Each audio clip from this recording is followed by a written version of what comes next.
name's Charles Jenkins. This is for COM 132.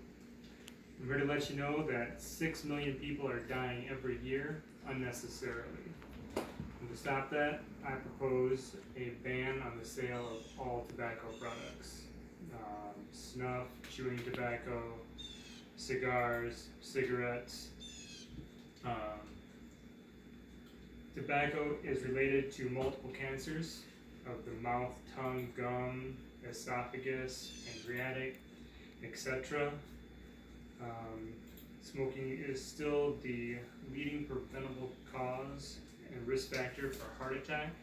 This is happening with young people. This is happening in non-smokers who are around family members, co-workers, outside of businesses, and their travel. According to the Journal of American College of Cardiology,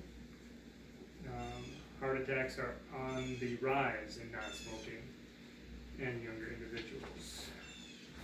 Now, how do we go about banning tobacco?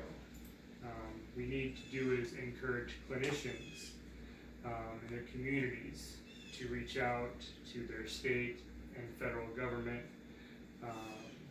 to band together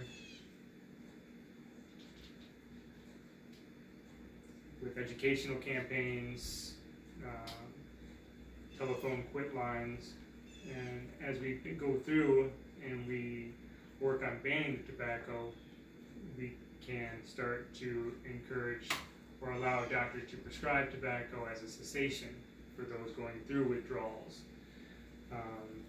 We can provide informational workshops, support groups, different types, remedies.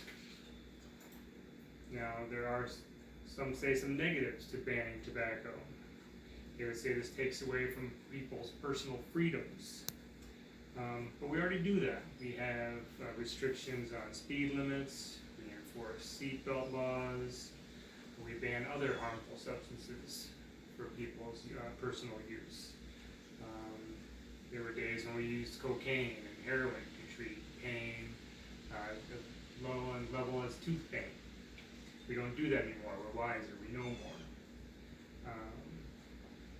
And tobacco users are infringing on other people's freedoms and rights not to smell that in their travels, outside of sporting events, rental cars, cabs, when they use a hotel room after someone smokes, for instance.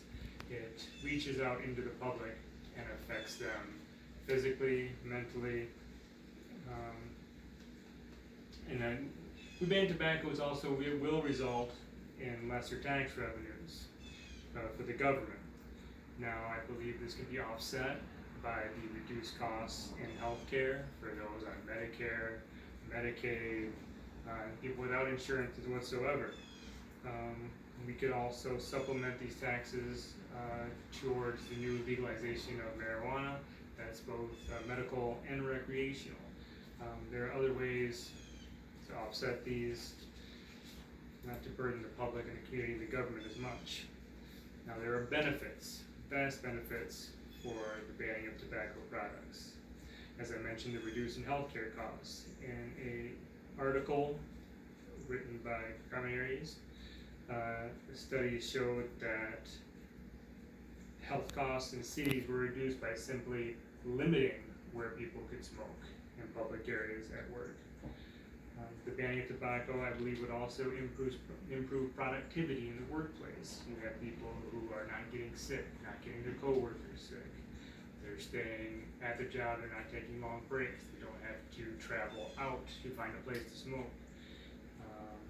This would also reduce waste.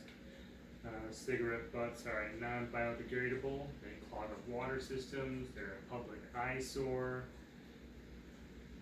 And again, Dr. Proctor, in his article, why the ban of sale of cigarettes, again, goes back to saving lives, heart disease, multiple cancers. I myself, with chewed tobacco for 25 years, I was able to work some programs myself, cold turkey. I quit, and I can personally say my health benefits are immeasurable. Um, so for these reasons, it's completely doable.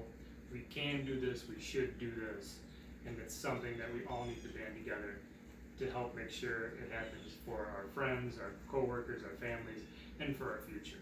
Thank you so much.